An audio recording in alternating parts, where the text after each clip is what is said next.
Article 173 के तहत अपना नॉमिनेशन भरते वक्त किसी भी कैंडिडेट की उम्र 25 वर्ष या उससे ज्यादा होनी चाहिए, कम से कम 25 वर्ष की आयु होनी चाहिए। और अगर ऐसा नहीं होता है तो कैंडिडेट अयोग्य घोषित होगा।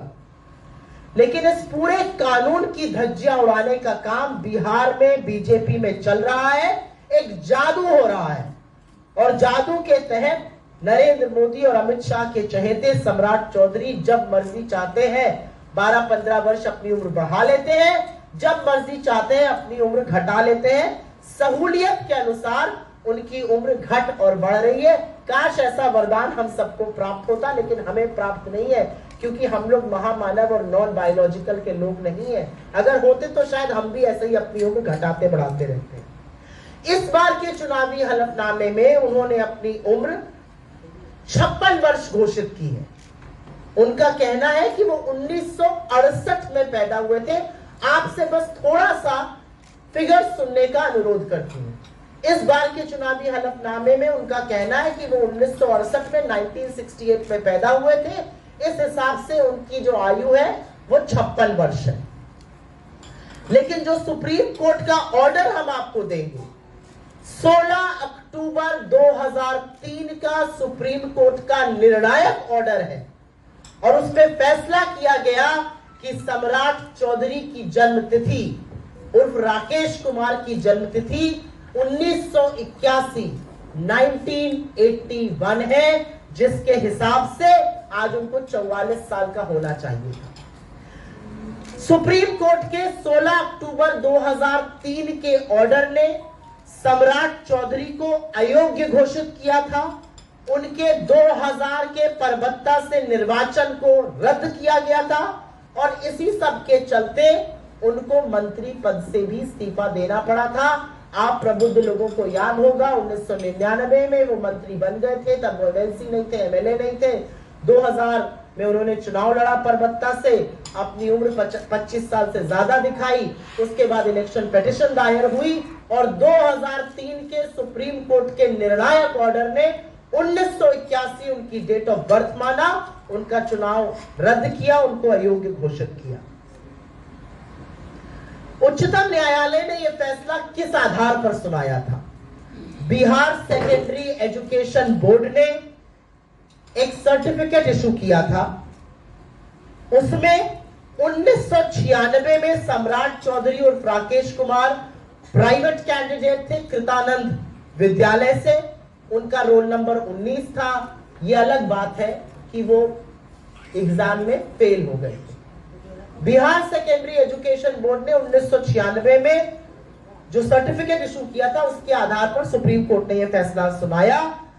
और गौरतलब बात यह है कि उनको अयोग्य घोषित करने में, उनकी जन्मतिथि को 1981 डिक्लेयर करने में बिहार के बीजेपी के दिवंगत सुशील मोदी जी की बड़ी भूमिका थी। उन्होंने इस मामले को कोर्ट तक ले गए थे और उनकी बड़ी भूमिका थी और उसके बाद ही सम्राट चौधरी जी का इस्तीफा भी हुआ था। तो आज 44 साल के होने चाहिए थे, लेकिन जादू चल गया, वो 56 के हो गए। 56 इंच की छाती के महामानव और 56 का उनका सपा से लादा। कमाल की बात यह है कि बीजेपी बिहार में जादू से उम्र घट बढ़ रही है और अब चुनाव आयोग क्या करता है यह देखना जरूरी होगा। लेकिन आगे बढ़ने से पहले एक चीज आपको पुनः याद दिला दूं। 1995 में तारापुर में हत्याकांड हुआ था। ये भी उसमें संलग्न थे और इन्होंने रिटन में एफिडेविट देकर बोला था कि 1995 में ये मात्र 15 वर्ष के थे, ये नाबालिग थे और इसी आधार पर इनको बेल मिली थी। तो 1981 में पैदा हुए थे, ये इन्होंने खुद माना, जब इनको तारापुर हत्याकांड में बेल चाहिए थी। 1968 के हो गए जब इनको चुनावी एफिडेविट भरना था, 1968 में पैदा हो गए। उस दौरान उन्होंने लिखित में यह भी दिया था कि राकेश कुमार सम्राट चौधरी के बड़े भाई Rohit Kumar Birla institute of technology में पढ़ रहे थे। 1999 में उनकी उम्र 22 साल थी, ये उनसे छोटे थे, तो ये 25 के कैसे थे 1999 में, ये जो गुत्थी है ये महामानव और उनके सम्राट ही सुलझा सकते हैं। और जैसा कि मैंने कहा 2010 के हलफनामे में उन्होंने अपने आप को 28 साल का बताया था। तो आप में से कोई भी हाथ उठाकर ये बता दे कि अगर आप 2010 में 28 साल के थे तो 15 साल बाद तो आप 43 या 44 के ही होंगे। या ये कौन सा जादू है कि 2010 के हलफनामे में 28 का व्यक्ति 2025 के हलफनामे में 56 का हो जाता है और चुनाव आयोग आंखों पे पट्टी बांधकर चुपचाप सो रहा है। लेकिन ये सिर्फ सम्राट चौधरी की बात नहीं और यही मूल मुद्दा इस प्रेस कॉन्फ्रेंस का है। ये सम्राट चौधरी के फर्जीनामे की बात नहीं है, फर्जीवाड़े की बात नहीं है, ठगी की बात नहीं है। ये नरेंद्र मोदी और अमित शाह की ब्रांड ऑफ पॉलिटिक्स, उनकी राजनीति, उनका फर्जीवाड़ा, उनका झूठ, उनकी धोखेधड़ी, उनकी ठगी का परिचायक है। ये काम, ये brand of politics Narendra Modi और अमित शाह लगातार करते हैं। ये उनकी नीति निर्माण का भी मूलभूत आधार है। ये जो तथाकथित डबल इंजन की सरकार है ये फर्जीवाड़े और झूठ के आधार पर चल रही है और ये हम आपको साक्ष्य के साथ इन्हीं के हलफनामों से, इन्हीं के एफिडेविट से, सुप्रीम कोर्ट के जजमेंट से आपको बता रहे हैं।